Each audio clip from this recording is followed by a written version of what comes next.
তোমাদের যদি কখনো কোনো খারাপ পরিস্থিতি হয়, অবশ্যই তোমরা আল্লাহ তাআলার উপর ভরসা রাখবে।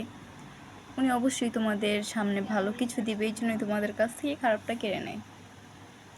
তো আমরা যখন আমাদের কাছ থেকে যখন আর কি কেউ দূরে চলে যায় বা আমাদের সাথে যখন খারাপ কিছু হয়, আমাদের পরিস্থিতি যখন খারাপ থাকে, তখন আমরা ভাবি যে মানে কি বলবো, যে আল্লাহ এটা কী করলো, মানে আমার ভাগ্য এমন হতে হলো, এটা সেটা, নিজের উপর অনেক বেশি বিরক্ত হই।